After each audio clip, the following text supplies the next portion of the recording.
You know how you have dreams at night? What if I told you those weren't just random movies playing in your head? What if they were actual doorways to other worlds? Well, that's exactly what we're going to get into today. We're looking at the author's note from Carlos Castaneda's mind-bending book, The Art of Dreaming. And let me tell you, it challenges everything we think we know about reality. So right out of the gate, Castaneda just throws this massive curveball at us. He basically says, hey, everything you think you know about sorcery, forget it. He wants us to put aside all the hocus-pocus stuff and chew on this one radical idea. What if sorcery isn't about magic wands and incantations, but it's really all about perception? Okay, so what does that even mean, right? It sounds kind of abstract.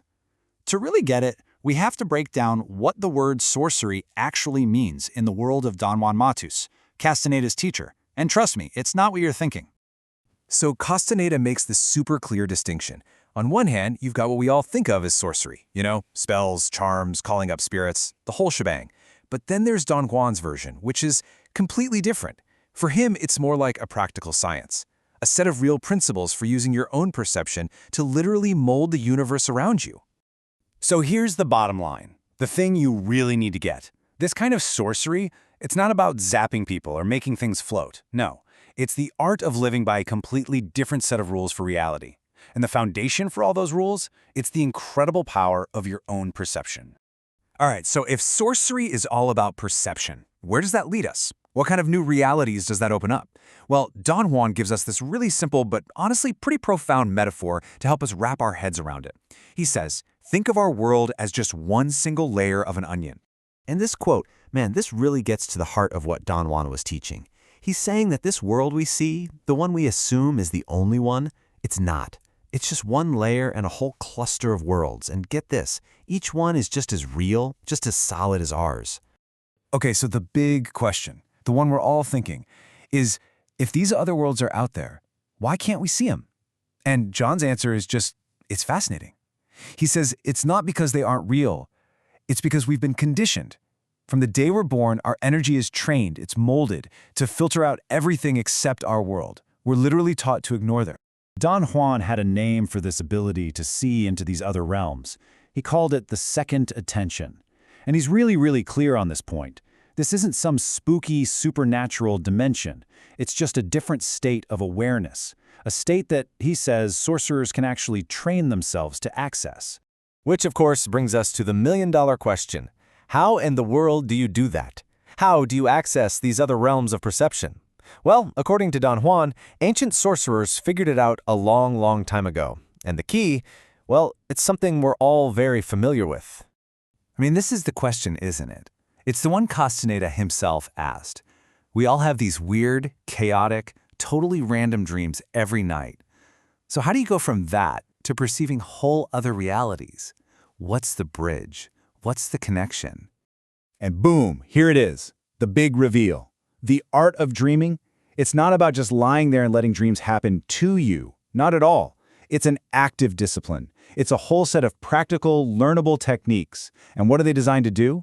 To recondition our energy, to break that perceptual programming that keeps us locked in, so we can finally see those other layers of the onion.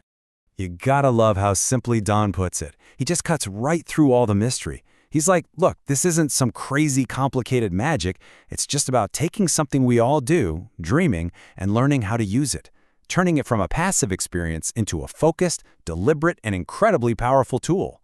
But let's be clear, this was no walk in the park. This wasn't something you learn in a weekend seminar. Castaneda is very upfront about the fact that really getting this stuff and actually applying it, well, for him, it was an unbelievably difficult and long journey. 15 years. Just let that sink in for a second. 15 years. Castaneda says it took him a decade and a half of nonstop work just to gather enough personal energy to even begin to remember and piece together Don Juan's lessons in a way that made any kind of sense. So, what was the big holdup? Why was it so hard? Well, the main problem was that he was literally weaving between two different states of awareness. And his memories from that second attention, they weren't like normal memories at all. They were scattered, fragmented, sometimes totally blocked. And they didn't come in order. Can you imagine trying to piece together a story when the pages are out of order and half of them are invisible? That's what he was dealing with. So, okay, After going through this insane 15-year puzzle, why write a book about it? What was the end game? Why share these incredibly personal and, let's face it, pretty out there secrets with everybody? Well, the goal of the work was to finally lay out and explain the world that he and the other students had inherited from Don Juan. But Castaneda points out that the real push, the final little nudge to get it all down on paper, actually came from one of his fellow apprentices. And this quote from Carol Tiggs, one of the other students, just says it all. The real reason for doing this? It had nothing to do with fame or money or trying to prove anything to anyone. For them, sharing this knowledge, explaining this world, it was the ultimate thank you to Don Juan. It was their way of showing their gratitude and committing to his life's quest. So this all leaves us with one last kind of mind-bending question to chew on. If we just entertain the idea for a second that our perception isn't passive, but it's an active force that actually shapes our reality, then what else is out there? What other worlds, what other layers of that onion are we missing out on right now, just waiting for us right at the edge of what we've been taught to see?